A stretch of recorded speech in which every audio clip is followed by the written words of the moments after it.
అందరికీ నమస్కారం. ఈరోజు పరిస్థితులు చూస్తూ ఉంటే జగన్మోహన్ రెడ్డి గారి తాలూకా అసమర్థత వల్ల, చేతకానితనం వల్ల ఈ 2 ఏళ్ల పాలనలో రాష్ట్రం తాలూకా అభివృద్ధి అనేది కుంటుపడిపోయింది, అధపాతాళానికి పోయిందన్న సంగతి ప్రతి చిన్నపిల్లల్ని అడిగినా చెప్పే పరిస్థితి ఒక ఎత్తు అయితే, ఈయన తాలూకా అసమర్థత వల్ల, ఈయన తాలూకా చేతకానితనం వల్ల, మరొక రకంగా చెప్పాలంటే ఈయన తాలూకా అంటే దాన్ని రెస్పాన్సిబిలిటీ అనే కన్నా అతను తీసుకున్న పక్క రాష్ట్రం నుంచి తీసుకొచ్చుకున్న అమౌంట్కి, అంటే ఎలక్షన్ టైంలో పక్క రాష్ట్రం నుంచి తీసుకొచ్చిన సాయానికి ప్రతిఫలంగా కూడా ఈరోజు రాష్ట్ర భవిష్యత్తుని, రాష్ట్ర అభివృద్ధిని పక్క రాష్ట్రాలకి తాకట్టు పెట్టే పరిస్థితి చూస్తూ ఉంటే సిగ్గు అనిపిస్తుంది. ఈరోజు జగన్మోహన్ రెడ్డి గారు ఎలా అనుకుంటారంటే, విశ్వాసం ఓట్లేసిన జనాలకి, ఓట్లేసిన ప్రజలకి విశ్వాసం చూపించాలి, వాళ్ళకి ఏదో అభివృద్ధి జరపాలి అనుకునే కాన్సెప్ట్ కన్నా పక్క రాష్ట్ర సీఎం దగ్గర నుంచి ఎలక్షన్ల టైంలో తీసుకొచ్చుకున్న సొమ్ముకి కానీ, ప్రతిఫలంగా కానీ ఆ విశ్వాసం చూపించుకొని ఈరోజు రాష్ట్ర గవర్నమెంట్ తాలూకా అభివృద్ధిని పక్క రాష్ట్రాలకి తాకట్టు పెట్టే పరిస్థితి చూస్తూ ఉంటే నిజంగా ఒక రకంగా బాధ అనిపిస్తుంది. ఒక రకంగా ఆంధ్రప్రదేశ్ ప్రజలందరూ కూడా అమాయకత్వానికి కూడా చాలా జాలేస్తుంది. ఎందుకు ఈరోజు ఈ మాట మాట్లాడుతున్నామంటే, చంద్రబాబు నాయుడు గారి హయాంలో, చంద్రబాబు నాయుడు గారి నాయకత్వంలో ఆయన ముఖ్యమంత్రిగా ఉండేటప్పుడు రాష్ట్ర విభజన జరిగిన తర్వాత ఒక కొత్త రాష్ట్రానికి రాజధాని ఇవ్వాలి అనే నేపథ్యంలో అమరావతి లాంటి ఒక రాజధాని నిర్మించడమే కాకుండా అమరావతి చుట్టుపక్కల ప్రాంతాల అభివృద్ధితో పాటు రాష్ట్రం మొత్తం అభివృద్ధి జరగాలనే కాన్సెప్ట్లో సుమారుగా 1,00,00,000 కోట్ల సంపదను సృష్టించే విధంగా ఆయన అన్నిటి కూడా క్రియేట్ చేసుకొని రెడీగా ఉన్న సమయంలో ఈయన ఈరోజు ముఖ్యమంత్రిగా వచ్చి బయటకు వచ్చి అమరావతి రాజధానిగా కొనసాగిస్తూనే చెప్తూ కూడా ఓట్లు వేయించుకొని బయటకు వచ్చి ఒక రకంగా చెప్పాలంటే 3 ముక్కల రాజధానికి తెరలేపి రాష్ట్ర అభివృద్ధి మొత్తం అంతా కూడా గంగలో కలిపేసే పరిస్థితి ఈరోజు వచ్చింది. ఎందుకు ఈ మాట చెప్తున్నామంటే, ఒకనొక సందర్భంలో హైదరాబాద్లో, సైబరాబాద్ అటువైపు ఏరియాలో ఎక్కడ కూడా సెంటు భూమికి కూడా విలువ లేని సమయంలో హైటెక్ సిటీ సైబరాబాద్ నిర్మాణం కానీ, అక్కడ ఉన్న ఐటీ కంపెనీస్ రావటం కానీ ఇవన్నీ చూస్తూ ఉంటే ఈరోజు హైదరాబాద్లో కొక్కపేట ఏరియాలో దగ్గర కనీస ధర 25 కోట్లు ఉంటే ఎకరానికి ఈరోజు ఎకరం 60 కోట్లు వరకు పలికిందంటే ఒక్కసారి మనందరం కూడా ఆలోచన చేసుకోవాలి. ఏ రకంగా పలికింది అది? ఆన్ ది స్పాట్లో అప్పటికప్పుడు వచ్చి ఎవరు 60 కోట్లు ఇవ్వమంటే ఇవ్వడు.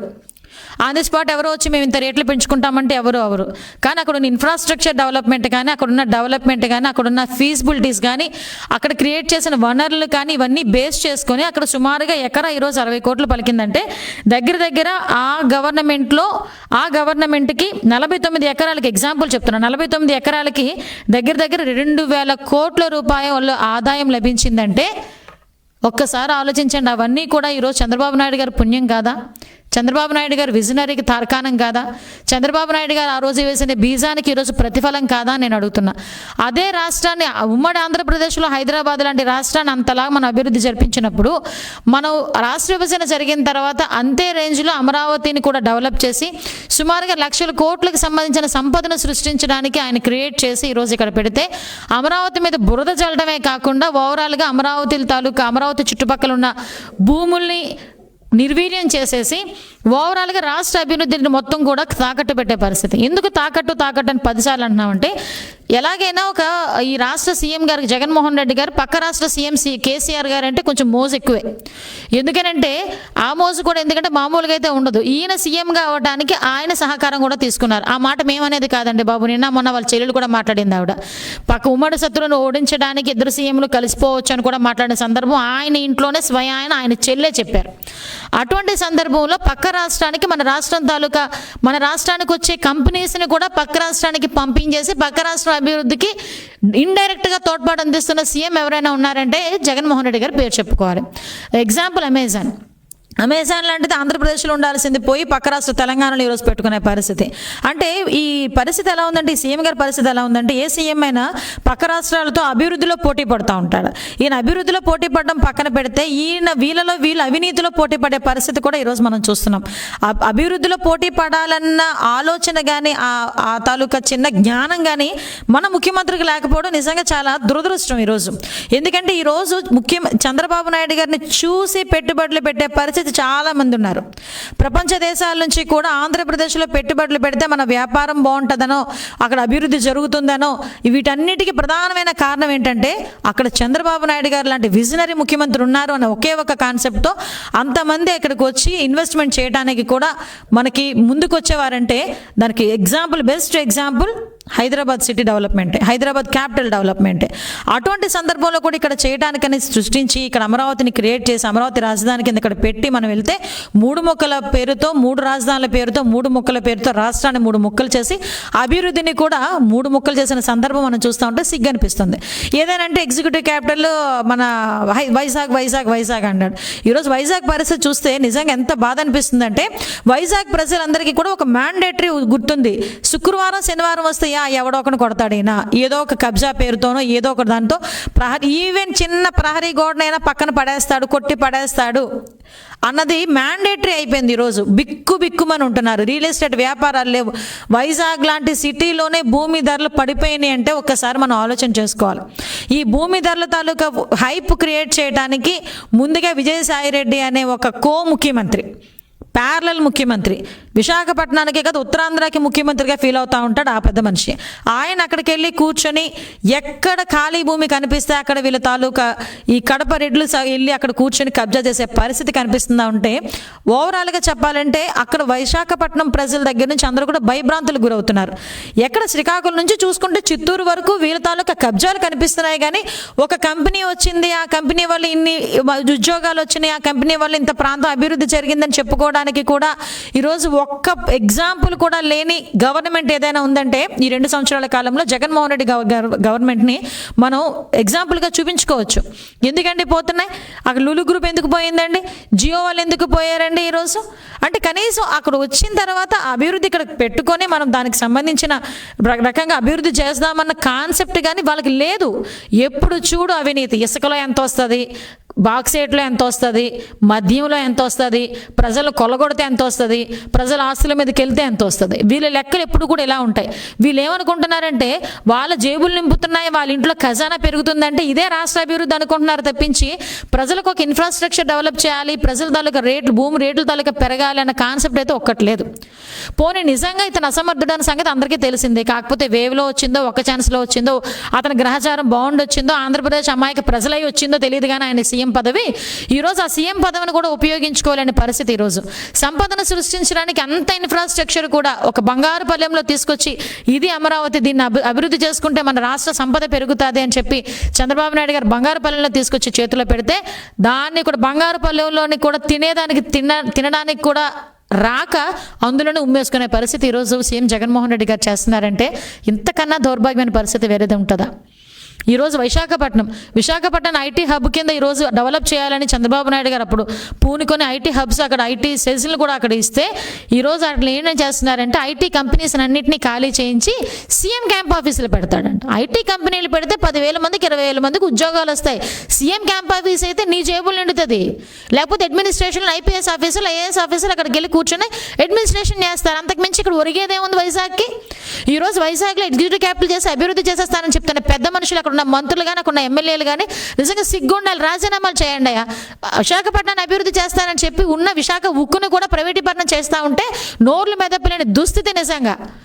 25 మంది ఎంపీలు ఇవ్వండి, మెడలు ఉంచేస్తాను, ప్రత్యేక హోదా తీసుకొచ్చేస్తాను, లేకపోతే స్టీల్ ప్లాంట్ డెవలప్ చేసేస్తానని చెప్పిన పెద్ద మనిషి ప్రత్యేక హోదా సంగతి పక్కన పడేసి ఈరోజు స్టీల్ ప్లాంట్ ప్రైవేటీకరణ జరుగుతున్నా కూడా ఒక్క ఎంపీ నోరెప్పుడు ఏదైనా అంటే అబ్బాయి మేము స్తంభింపజేసేస్తాం, అలా చేసేస్తాం, ఇలా చేసేస్తాం అని చెప్పి ఆల్రెడీ స్తంభించిపోతున్నారు అక్కడ అమిత్ షాని మోడీని చూసేసరికి. అంటే వీళ్ళ తాలూకా కేసులకి లాలూచి పడుతున్నారా? కేసుల నుంచి మాఫీ చేసుకోవడానికి రాష్ట్ర భవిష్యత్తును కూడా తాకట్టు పెట్టేస్తున్నారు.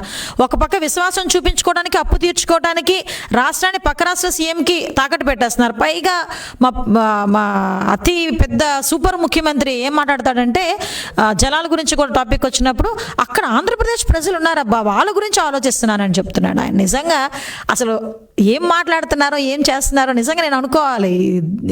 నిజంగా సూపర్ ముఖ్యమంత్రి మా ముఖ్యమంత్రి. పక్క రాష్ట్రంలో తెలుగు వాళ్ళ గురించి ఆలోచించేసి ఇక్కడ ఉన్న తెలుగు వాళ్ళని అన్యాయం చేస్తారంట. నువ్వు అక్కడ పక్క రాష్ట్రంలో తెలుగు వాళ్ళు ఉండాల్సిన పరిస్థితి ఎందుకు వచ్చింది? నీ రాష్ట్రంలో అమరావతిని అభివృద్ధి చేసుకుని పలానా పరిశ్రమలు తీసుకొచ్చి విశాఖపట్నంలో, కర్నూలులో, తిరుపతిలో నువ్వు ఆ పరిశ్రమలను పెట్టుంటే ఐటీ హబ్ కింద తీర్చిదిద్దుంటే ఆ పక్క రాష్ట్రానికి వెళ్ళి ఉద్యోగాలు చేసుకునే కర్మ ఎందుకు వచ్చింది? నువ్వు నిజంగా సమర్థుడు అయితే, నీకు నిజంగా అంతే ప్రేమ ఉంటే కనుక ఆంధ్రప్రదేశ్ ప్రజలందరి మీద ఇక్కడ ఇన్ఫ్రాస్ట్రక్చర్ డెవలప్ చేయి. అక్కడ తీసుకొచ్చి వాళ్ళ సోర్స్ అందరినీ మన ఆంధ్రప్రదేశ్ ప్రజలను మనమే ఉపయోగించుకోవచ్చు. ఆ ఆలోచన ఎందుకు తట్టట్లేదు? అంతే తప్పించి పక్క రాష్ట్రంలోనే మన ప్రజలు ఉన్నారు కాబట్టి వాళ్ళ గురించి ఆలోచన చేస్తున్నాను, అందుకే లేకపోతే నేను నడుము మిగించేసేదాన్ని, షూట్ చేసేసేవాడిని అన్నట్టు మాట్లాడుతూ ఉంటే నిజంగా అది డొల్లతనం, చేతకానితనం అది క్లియర్గా కనిపిస్తుంది. మీ రోజు నేను ఏమంటానంటే కోకాపేట లాంటి ఏరియాస్లో అక్కడ అన్ని కోట్లు రావడానికి గల కారణం ఏంటి? అక్కడ ఇన్ఫ్రాస్ట్రక్చర్ డెవలప్ అయింది. ఆ ఇన్ఫ్రాస్ట్రక్చర్ డెవలప్ చేయడంలో జగన్మోహన్ రెడ్డి గారు ఎప్పుడో శూన్యం అయిపోయారు. మీకు అంత పట్టి కాకుండా ఇక్కడున్న ప్రజలు ఏం చేస్తారంటే అభివృద్ధి సంగతి పక్కన పాయే, పరిశ్రమలు వస్తాయో లేదో తెలియదు, ఉద్యోగాలు వస్తాయో లేదో తెలియదు. ఉద్యోగాలు మాత్రం ఎలా వస్తాయంటే పేపర్ మీద మాత్రం ప్రకటనలు మాత్రం వస్తాయి. ఎందుకంటే పేపర్ వాడికి 2 కోట్లు 3 కోట్ల ప్రకటనకి ఇస్తానే కానీ వీళ్ళకి నిద్ర పట్టదు, ఎందుకంటే సాక్షి వాళ్ళు ఒప్పుకోరు. కాబట్టి ప్రకటన ఇవ్వాలి కాబట్టి ఇన్ని లక్షల ఉద్యోగాలు ఇచ్చేసాము. సిగ్గుండాలి నిజంగా. 1,30,000 ఉద్యోగాలు మేము ఇచ్చేసాం ఏకదమ్ అంటే ఎవరికి ఇచ్చారు? మీ కార్యకర్తలు వాలంటీర్ల కింద ఇచ్చి వాలంటీర్లు కూడా ఇందులో ఉద్యోగాల కింద చూపిస్తూ ఉంటే నిజంగా సిగ్గు అనిపించట్లా? నీ కార్యకర్తలకి చేసే ఉద్యోగాలు కూడా ఉద్యోగాలేనా? అవి కూడా లెక్కల్లో చూపించేసుకుంటారా?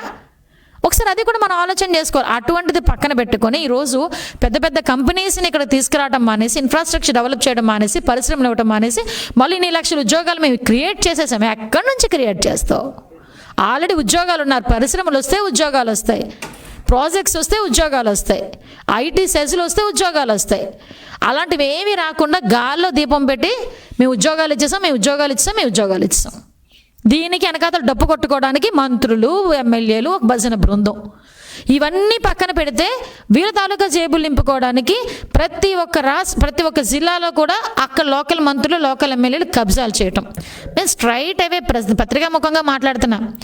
మీ ఎమ్మెల్యేలు, మీ మంత్రులు ఎన్ని భూ కబ్జా కేసుల్లో ఉన్నారో చూడండి. అంటే అఫ్కోర్స్ సీఎం గారు కూడా కేసుల్లో ఉన్నారనుకోండి, అది వేరే విషయం, ఆయన బెయిల్ మీద ఉన్నారని సంగతి అందరికీ తెలుసు. కానీ మీ ఎమ్మెల్యేలు, మీ మంత్రులు ఈరోజు చేస్తున్న పనులేంటి? సామాన్య ప్రజలు ఎవరైనా ఒక సెంటు భూమి కొనుక్కోవాలంటే భయపడుతున్నారు ఈరోజు. ఆ భయం వలన వచ్చినదే ధరలన్నీ పడిపోవటం.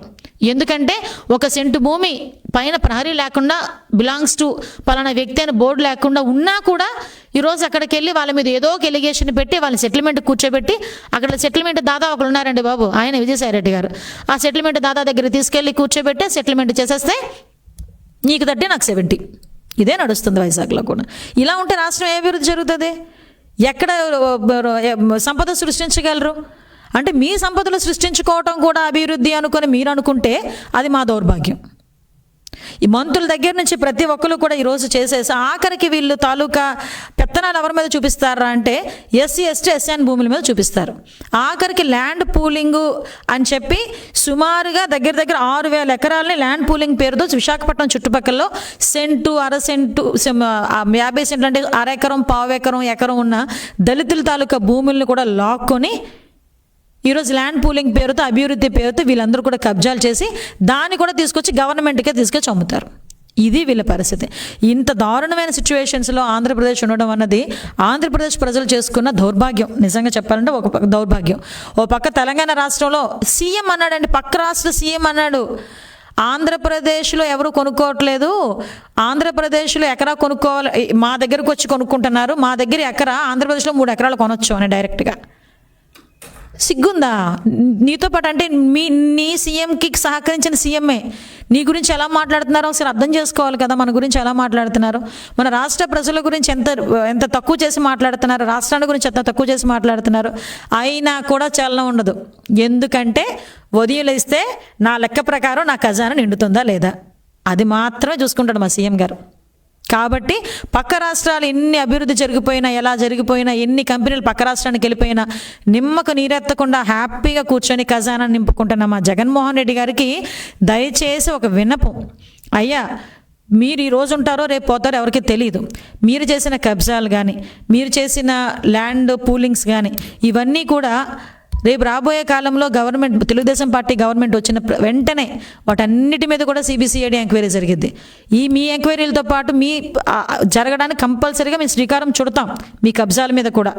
కాబట్టి ఒకటి చెప్తుంది ఏంటంటే ఆంధ్రప్రదేశ్ అభివృద్ధి మీద దృష్టి పెట్టండి, మీ సొంత అభివృద్ధి మీద కాదు.